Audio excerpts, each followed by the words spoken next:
This to me has to be the most bizarre temper tantrum diaper baby situation I've ever seen in video games.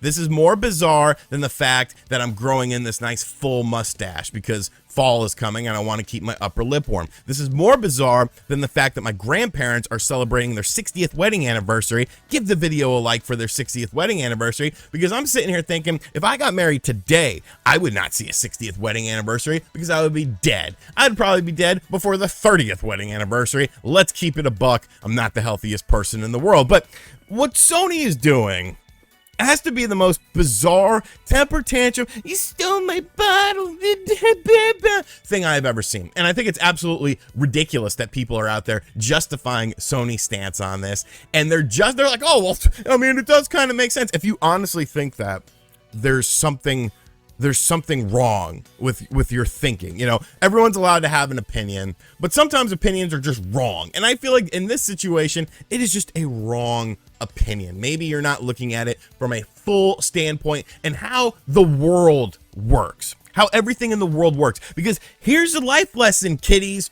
The world isn't fair. Life sucks. Get a helmet. Like, there's going to be stuff in life where you have to transition and pivot and do things to circumvent issues that come along. Not everything is going to be fair. Not everything is going to work in your favor. And that's what life is about. It's about going through adversities to become a better person on the other side, or to become a better company on the other side, or to become a better business on the other side. And what Sony is doing, and Jim Ryan, because, you know, we love Jim Ryan on this channel, is just disgusting. It's absolutely ridiculous. And of course, I'm talking about the whole Activision Blizzard acquisition of Microsoft, and really the Call of Duty situation, because Microsoft came along, purchased Activision Blizzard, which I thought everyone hated Activision Blizzard and they weren't going to play their games anymore no matter where they came out on, because they're all horrible people, and there are some very disgusting demonic people within that company that have done some very terrible things. Don't get me wrong, I'm not downplaying it, but I thought the whole gamer consensus was we were against this company to begin with, so who the hell cares who buys this? Who the hell cares where these games end up? Because we're not supporting them. We're not supporting any of this. But it's funny how the tone shifts in just a few months, because everyone forgets about it and then they move on to the next thing to be outraged about.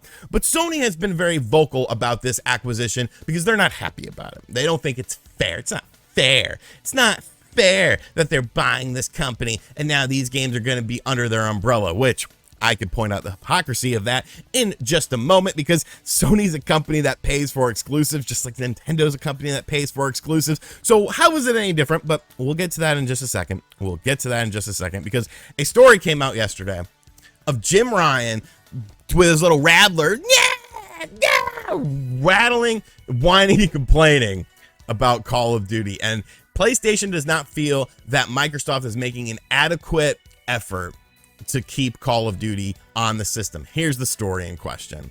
So basically what's happening here is PlayStation CEO Jim Ryan, good old lion Jim Ryan, said that the offer that Microsoft had made was inadequate on many levels for Call of Duty. So basically Xbox says that it provided a signed agreement to guarantee Call of Duty on PlayStation with feature and content parity for at least several more years. But here's where the things get kind of murky here, because Sony says that's not enough. So Sony says that that's not good enough to what they want, their standard of what's happening here.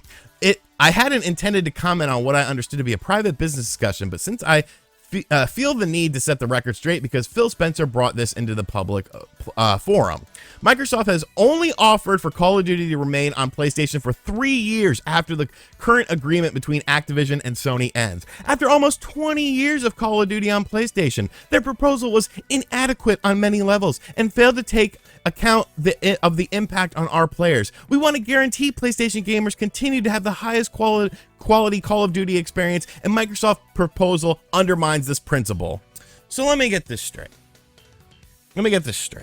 Because I understand how business works. I think a lot of people understand how business works. Microsoft purchased Activision Blizzard. Whatever deals were in place before they purchased them are still being honored. I'm sure you could go to court and negate those things and make them so that they're null and void because there's a new owner. But Microsoft is still acknowledging all the previous business things, including marketing. Let's keep that in mind, because Sony does have exclusive rights to Call of Duty marketing. And so they're allowing them to keep that. They extended the deal for at least 3 more years.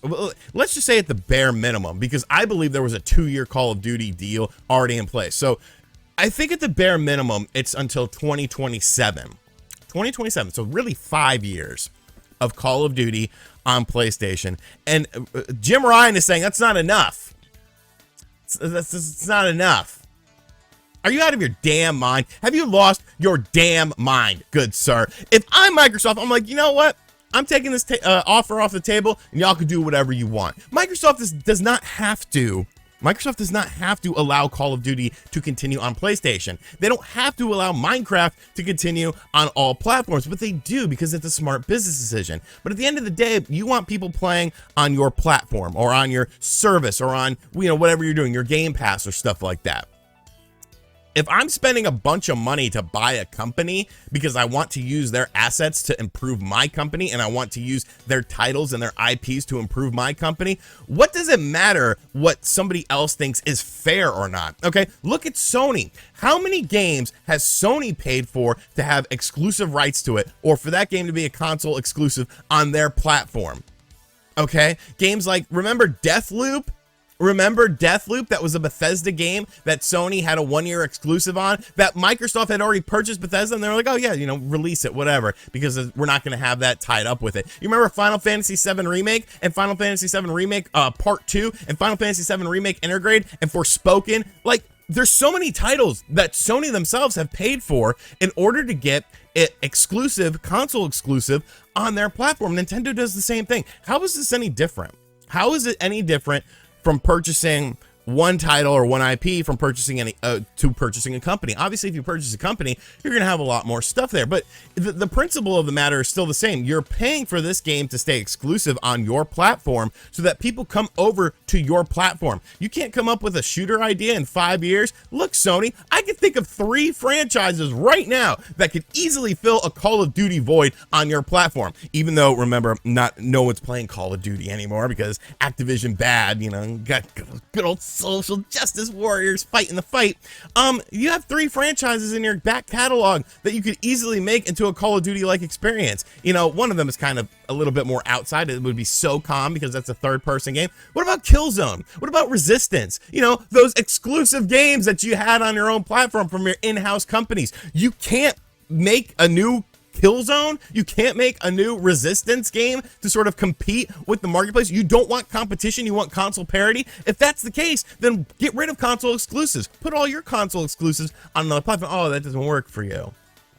That doesn't work for you. And the whole the myth about Call of Duty, because I've seen a lot of people say, well, Call of Duty makes a lot of money for PlayStation. And to some degree that is correct, but I feel like if PlayStation designed an in-house game like a Killzone or like a Resistance or something like that, they're going to see more return on that, because there's no middleman. There's no middleman company here to sort of take some of the money from this. It's not like when Call of Duty sells on PlayStation, Sony gets all of that money. They get a portion of that money, but then there's Activision and then whoever developed the game in order to be that stopgap in order to get money. You would make more money if this is really truly a money issue. You would make more money by simply putting a game out that's a first-party game. If it was really about keeping, PlayStation owners happy, you would feel the same way about all the other platforms, and you wouldn't want console exclusives. You wouldn't want exclusive experiences. You wouldn't want a Spider-Man to be a console exclusive, because now other people can't experience it. You feel bad for your own audience, but really you're feeling bad for a situation that doesn't quite exist yet, because we don't know what's going to happen with this. We don't know where Call of Duty is going to be in the next 5 years, where Microsoft is going to be in the next 5 years, where PlayStation is going to be in the next 5 years, where Nintendo is going to be in the next 5 years. Do you see Nintendo getting worried about this? Like, oh, son of a bitch. They're taking away our Call of Duty. There hasn't been a Call of Duty on a Nintendo platform since the Wii U. And the Wii U was not a successful platform for Nintendo. Okay, Call of Duty Black Ops 2 and Call of Duty Ghosts came out on the Wii U. I would know because I reviewed them back in the day for the website I was working for. But all because you have Call of Duty doesn't necessarily mean that it's going to, be a huge thing on your platform. Like, yeah, it's a game. It's a game that a lot of people enjoy playing. But I I don't understand it. I don't understand, because what essentially Sony is trying to do here, and what they're trying to say is this purchase, we don't like it because it's too big. It's too big and it's going to impact our bottom line.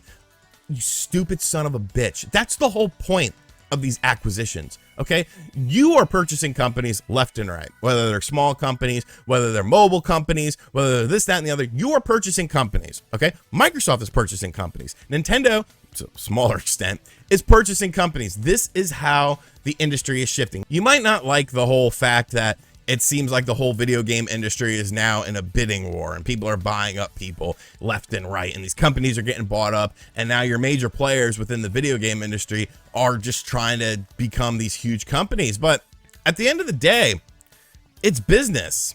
This whole thing that Jim Ryan says here feels like he's speaking from emotions. It feels like he's speaking from, you know, a place of concern, a place of worry. But you don't really have anything to base this worry on right now. You know, you're good until 2027. If you can't come up with an IP to sort of play like a Call of Duty or to be similar to a Call of Duty, if you're like, how disrespectful is that to your in-house companies, to your first-party companies, where you're so worried about this one first-person shooter because it's been popular and successful on your system that you're like, oh, well, we can't compete with that. It's not fair. Like, if I'm a Sony company, I'm like, what the hell, man? What the hell? We could do a Call of Duty. We could do something big. Obviously, Call of Duty gets by on its name, but I thought we weren't supporting Call of Duty. I thought Activision bad, Blizzard bad. We're not the video game industry. Turn your back on them. I can't believe so-and-so is still buying an Activision game and a Bethesda game. All this does is expose hypocrisy within the video game industry, within video game fans, because there are people who are like, this isn't fair to Sony. I can't believe this. And I'm like, well, I don't think it's fair that, you know, Final Fantasy VII Remake was exclusive to the PlayStation. Still doesn't come out on anything else besides the PC. Like, is that fair? Is it fair that The Last of Us exists? Oh, it's a first-party company. Well, guess what? Activision Blizzard's a first-party company now. If this deal goes through, which more than likely it will. But Jim Ryan is trying everything he can do to stop this deal from going through. It's crazy to me. It's crazy. Is it the ideal situation? No, I get it.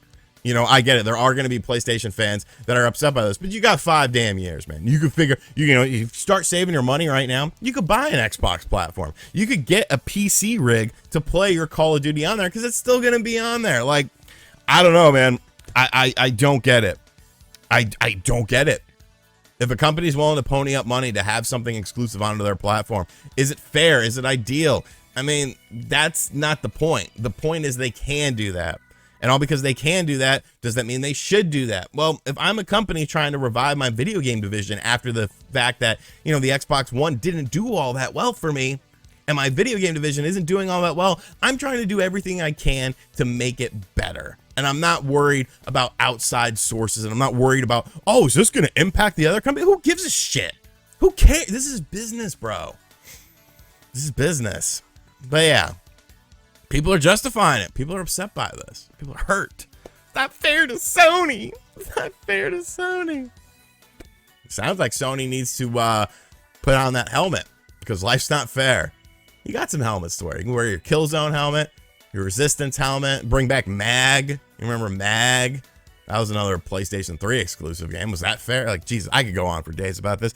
But let me know in the comments section down below how you feel about this. Am I completely wrong? Is this just a hardened, souled man that's just viewing this from a obsolete standpoint? You know, so many people want this whole kumbaya thing where video games there are no exclusives and you can play whatever on whatever you want. And then I'm like, do you not understand what that would do to the industry? Because all these other companies would bow out if there was no exclusives. You think Nintendo's going to exist if there's no exclusives? Exclusives sell Nintendo hardware, okay? If it's available on everything else, nobody's going to buy Nintendo hardware. Do you want Nintendo to go away? That's what you're saying. That's what you're saying. You're saying you want Nintendo to go away if you think console exclusives are bad. Because that's what would happen. Adapt, all right? View the marketplace. Figure out what you got to do. Make your next move. Pivot if you have to. You know, this isn't working. Okay, we'll pivot. We'll do something else. Stay great. Competition creates greatness. Stagnating it by making everything available on everything does not. And it would lead for a disgusting video game industry that would be a shell of what it was at its peak. I'm done. I'll catch you guys on the next video. Later.